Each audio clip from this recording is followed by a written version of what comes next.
for it, that she had this facility in her own head. She would hear the story, she would see what was going on, she could smell what was going on, and then she just allowed it to happen. And happen it did. 6,000 words a day. It made her a fortune, and in wartime Britain kept her publishers going. To the author, from an admiring and awestruck publisher. He will have had his bank statement in his left hand when he said this, I've no doubt, and wrote it. EVR, 30th of the 10th of 1942. Paper shortages and the rest of it, and yet produced beautifully, fantastic binding, Sangorski and Sutcliffe, top-of-the-line binding. These are publishers, as Andrew says, who really want to express their appreciation, because this woman, she's a one-woman industry. This says Harrods. This is her beautiful fur coat. We have a pile of them. And, of course, when you do it posh, you have your initials embroidered in the lining. There we are, Enid, Mary, Darrell, Walters. And that's it. That's her. Right, now the 10 o'clock news is coming up in just a moment. But first, let's look at the weather with Rob McElwee. Hello, there are warnings galore. Those warnings are following a swathe of pretty active, pretty heavy rain. It's been around all day, as you know, if you're watching in Northern Ireland or in Cornwall. And the reason being, well, although there's wind ahead of it, there's nothing driving it behind. The isobars are tight here, so a screaming gale over Highland Scotland and loads of rain over England, Wales and Northern Ireland. The warnings last all night, but the area will change as the rain moves in. It's all for heavy rain, anything up to 2 inches on the mountains, more than that. If you like, it's about that much, all falling pretty quickly. You can imagine at least some road flooding. This is the rain belt moving northwards. Below it, or after it's gone through, things are much drier until the showers start. And in all areas, it's relatively mild. This is how you start Tuesday at 12 to 14 degrees, which for a September morning is pretty good.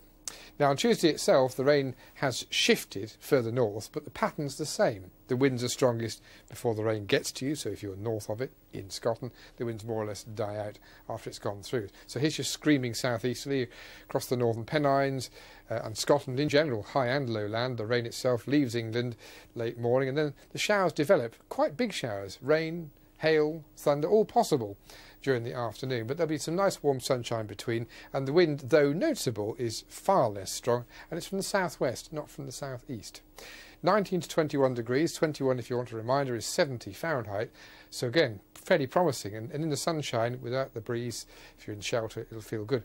These blobs suggest heavy showers. This is persistent rain for Dundee and areas northwards up to the Granite City. If you're in the northwest Highlands, you might get a bit of sunshine, certainly a bit of shelter, but it won't be very warm. For Northern Ireland, not a bad afternoon, more promising than was the earlier forecast, showers rather than persistent rain. And for Wales, the showers develop. They float around in fairly light winds. Again, they could be heavy. Rain, hail, possibly thunder, but with warm sunshine between. Now, we're in Wednesday, Thursday territory. The low is still there and still driving the weather in general, but the isobars are tight now only over the Northern Isles, so wind isn't the story. On Wednesday, slow-moving showers. That's the story. And this here, this arm of what could be persistent rain poking up just the west of London. Position could be wrong. There's no certainty, but it seems quite likely. On Thursday, there's no evidence of that.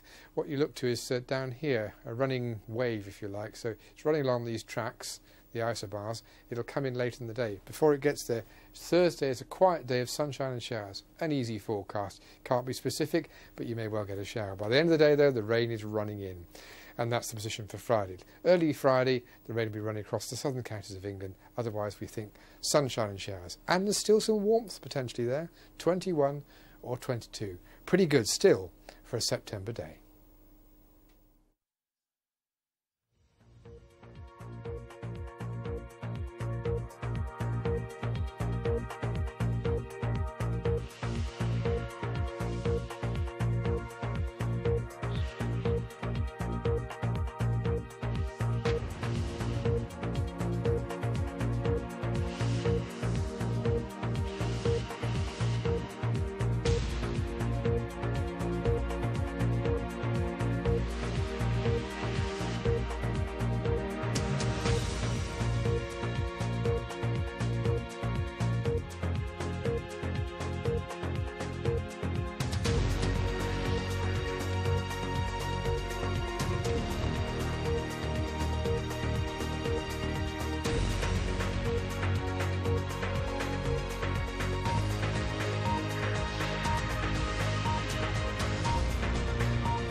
Tonight at 10, Scotland Yard considers new allegations of phone hacking at the News of the World.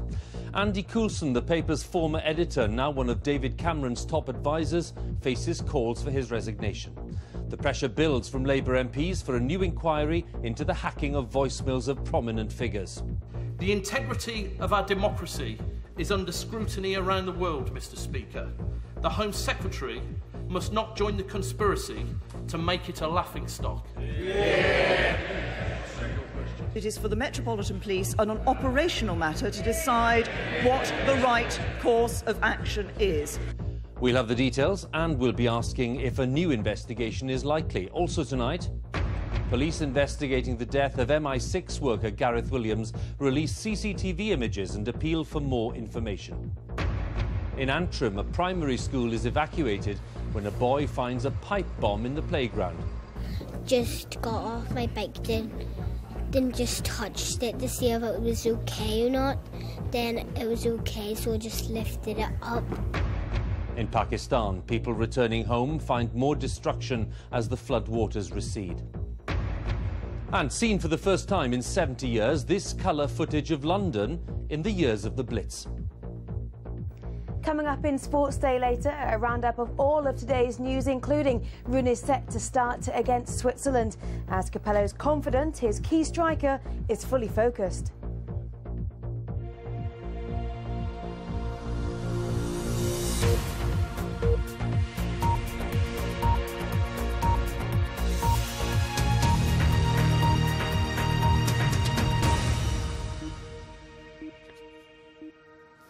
Good evening. Labour is demanding that police reopen their investigation into alleged phone hacking by reporters from the News of the World. The Metropolitan Police has confirmed today that new lines of inquiry have emerged. Labour has also called on David Cameron to sack his Director of Communications, Andy Coulson, who is a former editor of the News of the World. Mr Coulson has consistently denied any knowledge of the practice while he was in charge. Our Deputy Political Editor, James Landale, has the latest. It's a story of phone hacking involving the police, the royal family and Rupert Murdoch's biggest-selling Sunday newspaper. A story that today is firmly at the door of number 10. At its heart is this man, Andy Coulson, one of David Cameron's closest advisers, but once the editor of the News of the World. Mr Coulson resigned in 2007 after his royal reporter, Clive Goodman, was convicted of illegally listening into people's voicemail messages.